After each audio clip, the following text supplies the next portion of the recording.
Merhaba.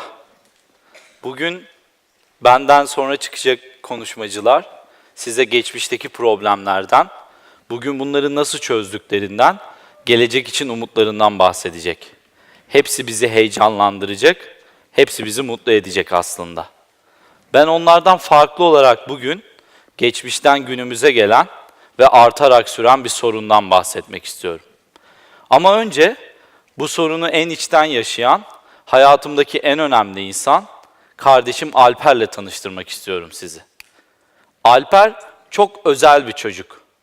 Mesela bir kere dinlediği şarkıyı ezberleyebiliyor.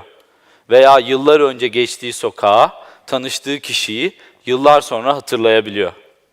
Sporda da çok başarılı mesela. Paten kayıyor, bisiklete biniyor, rüzgar sörfü yapıyor. Hatta tenis müsabakalarına bile katılıyor.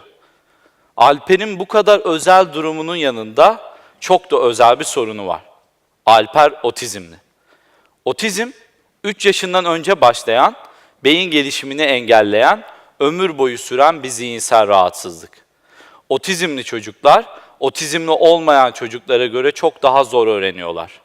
Şarkıyı bir kere de ezberleyen bir çocuğa, alfabedeki bir harfi öğretmek, 1000'den fazla tekrar, bir yıldan uzun süreyi alabiliyor. Dikkat süreleri de çok kısa. Herhangi bir şeye, özellikle de eğitime 5 dakikadan fazla odaklanamıyorlar aslında. Fiziksel olarak bizle aynı olsalar da fiziksel davranış bozuklukları var. Bu bazen mesela sürekli olarak dönen bir çamaşır makinesine bakmak veya aynı oyuncakla takıntılı bir şekilde oynamak şeklinde kendini gösterebildiği gibi çoğu zaman onlara zarar verecek şekilde kendilerine vurmak veya bağırmak şeklinde de gözükebiliyor. Otizmli çocukların %50'si hayatlarının uzun bir döneminde, %30'u hayatları boyunca hiç konuşamıyor. Konuşabilen otizmli çocuklar göz teması kurmaktan çekiniyor, sosyal etkileşimde sorunlar yaşıyor. Etrafınızda kaç otizmli çocuk gördünüz? Veya kaç insandan biri otizmli diye sormak daha doğru. Biliyor musunuz bilmiyorum ama otizm sandığınızdan çok daha yaygın. Her yeni doğan 68 çocuktan biri otizmli olarak doğuyor. Bu bütün kanser hastalarının 3 katı kadar otizmli birey var demek. Sadece Türkiye'de 0-18 yaş 352 bin otizmli çocuk var. Büyük soru ise otizmin çözümü ne? Otizmin neden kaynaklandığını bilmediğimiz için tıbbi bir çözümü de yok. Tek çözüm yöntemi haftada 40 saati bulan, 3 yaşından önce başlayan erken ve yoğun eğitim almaları. Ama Türkiye'deki otizmli çocukların sadece %5'i eğitim alabiliyor. %95'i kaderlerine terk ediliyor. Çünkü bu çocuklar devlet okullarına kabul edilmiyorlar. Özel eğitim, rehabilitasyon merkezi adındaki özel kurumlara gitmek zorunda bırakılıyorlar. Ki bu kurumlarda da yeterli eğitim saatini alamıyorlar. Otizmli olmayan bir çocuk, devlet okullarında haftada 30 saat eğitim alabilirken, tek umudu eğitim olan, otizmli olan bir çocuk, bütün öğrenme bozukluklarına rağmen, dikkat dağınıklıklarına rağmen haftada 2 saatlik eğitime mahkum ediliyor. Ve bu nedenle de eğitim çok pahalı. Aileler eksik kalan eğitimi tamamlamak için özel okullara, kurumlara, öğretmenlere gitmek zorunda bırakılıyor. Otizmle çocuğa sahip bir Türk ailesi ortalama olarak asgari ücretin 2 katından daha fazla parayı sadece eğitime harcıyor. Kardeşim şanslı bir çocuktu. Yeterli eğitimi alabildi. Bugün bizimle aynı salonda beni izleyebildi. Bunun yanı sıra Alper, onun kadar şanslı olmayan arkadaşları için de bana çok büyük bir ilham verdi. Bundan 5 sene önce ilk akıllı telefonumu aldığımda kardeşimin akıllı cihazlara olan yoğun ilgisini fark ettim. O zamanlar konuşamayan, okuma yazma bilmeyen çocuk akıllı telefonumu kullanabiliyor. Sadece fotoğrafları ezberleyerek YouTube'da istediği şarkıyı açabiliyor veya fotoğraflarla benimle iletişim kurmayı deniyordu. O an kardeşime bir tablet edindim ve onu tablet bilgisayarlarla eğitmeyi amaçladım. Ama şimdi daha büyük bir sorunum vardı. Otizmli çocuklar için geliştirilmiş uygulamalar yoktu. Normal çocuklar için geliştirilen uygulamalar ise ya onlara çok zor geliyor ya da onlara zarar verecek içeriklere sahip olabiliyorlardı. Alper'den aldığım ilhamla o zamanlar bir mobil oyun şirketinde bir bilgisayar mühendisi olarak çalışırken ben işimden istifa edip ODTÜ'den arkadaşım Sercan'la beraber Otsimo'yu yarattık. Otsimo, otizmli çocuklar ve aileleri için geliştirilmiş ücretsiz bir mobil uygulama aslında. Çocuk uygulamasının içinde çocuklar için geliştirilmiş onlarca farklı eğitsel oyun var. Bu oyunları Tohum Otizm Vakfı işbirliğiyle alanındaki uzman kişilerle beraber geliştiriyoruz. Onların ihtiyaçları için tasarlıyoruz. Otsimo'da her oyundan veri topluyoruz.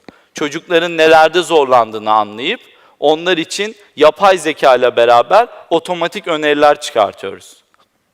Mesela A harfini çizemeyen bir çocuğun oyun zorluğunu düşürüyor. A harfini daha çok göstermeye başlıyoruz. Aile uygulamasında aileler çocukları hakkındaki bütün bilgilere erişebiliyorlar. Mesela analiz bölümünde karnelerini görüp, nelerde eksik olduklarını görüp, eğitimlerini buna göre şekillendirebiliyorlar. Eğitim bölümünde aileleri de eğitmeye amaçlıyoruz. Bu sayede ailelerin otizm eğitiminde etkin bir rol oynamasını istiyoruz. Yine çocuklarına uygun oyunları bulup, bu oyunların ayarlarını uzaktan değiştirebiliyorlar. Peki biz neden akıllı cihazlarla çocukları eğitmeye çalışıyoruz? Biliyoruz ki, araştırmalar gösteriyor ki, eğer otizmli çocuklara şans verirsek, erken ve yoğun eğitim alabilirlerse, bu çocukların %90'ı bizimle aynı okullarda okuyabiliyor. Bizimle aynı hayatı yaşayabiliyor, bizimle aynı ortamda bulunabiliyor.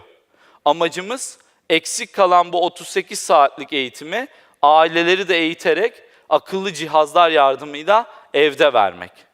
Bir yıldan kısa sürede 10.000'den fazla çocuğa 100.000 saatten fazla eğitimi ulaştırdık. İletişim güçlüğü çeken otizmli çocuklar Otsimo uygulaması aracılığıyla 300.000'den fazla kelimeyi konuştular. Arkamda gördüğünüz Baran da bunlardan biri. Baran Otsimo'nun ilk kullanıcılarından. Otsimo'dan önce 1,5 sene boyunca o 2 saatlik eğitime gidiyordu aslında. Sadece Otsimo'yu 2 ay kullanarak Baran şu an bir devlet okuluna kabul aldı ve arkadaşlarıyla aynı okulda, yaşıtlarıyla aynı okulda okuyabiliyor. Benim için de en önemlisi kardeşimin hayatında bir şeyler değiştirmeye başladım. Onunla beraber eğitim materyallerini tasarladım, onunla beraber deneyimledim, onunla beraber öğrendim. Bugün buraya gelmekteki amacım ne otizm hakkında internette bulabileceğiniz verileri size söylemek, ne de aslında Otsimo'da yaptıklarımızı anlatmaktı. Bugün buraya sizden yardım istemeye geldim, beraber bir değişim yaratmaya geldim. Arkamda gördüğünüz okul, kardeşimle beraber 10 otizmli çocuğun okuduğu okuldu. Havuzunda yüzmeyi öğreniyorlar, karşısındaki denizde rüzgar sörfü yapabiliyorlardı. Okuluydu, yapabiliyorlardı diyorum çünkü sadece otizmli olduğu için, onları farklı bulduğu için etraflarındaki insanlar onları bu binayı terk etmek, bu okulu bırakmak zorunda bıraktılar. Şimdi bu imkanların birçoğuna da erişemiyorlar aslında. Sadece kardeşim de değil, Ali Can'ı duymuşsunuzdur. 14 yaşında, kardeşimle aynı yaşta, otizmli.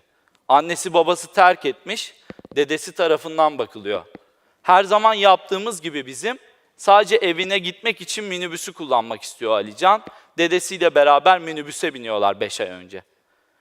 Sadece otizmli olduğu için, sadece bizden farklı olduğu için, sadece ses çıkardığı için Ali Can, o minibüsteki vicdansız insanlar yüzünden minibüsten indiriliyor. Hatta dedesi hakarete uğruyor. Konuşmanın başında size 300.000'den fazla otizmli çocuktan bahsettim. Eğitim alamayan otizmli çocuktan. Bu çocukların neden o 2 saatlik kuş kadar eğitime bile gitmediğini düşündünüz mü? Bu çocukların aileleri vicdansız değil. Bu çocukların aileleri de en az çocuklarını bizim kadar seviyorlar. Bizim kadar iyi olmasını istiyorlar. Bu çocukların eğitim almasını biz engelliyoruz. İstedikleri okulda okuyacakları zaman onları okullarından ediyor. Sadece okullarına gitmek için ulaşım haklarını kullanmak istedikleri zaman onları minibüsten indiriyoruz. Otizmli çocukların aileleri diğer ailelerden farklı olarak çocuklarının onlardan önce ölmesini isterler. Bir aileye bunu diletecek, bunu yaşatacak kadar ne yapmış olabiliriz ki? O yüzden bugün sizden yardım istiyorum. Bir otizmli çocuk gördüğünüz zaman ona yardım edin. Onun elinden tutun. Ailesi güçsüz olduğu zaman ona ses olun. Ancak o zaman onların eğitim almasını sağlayabiliriz. Ancak o zaman onların bizimle beraber yaşamasını sağlayabiliriz. Ancak o zaman geleceği beraber değiştirebiliriz. Teşekkür ederim.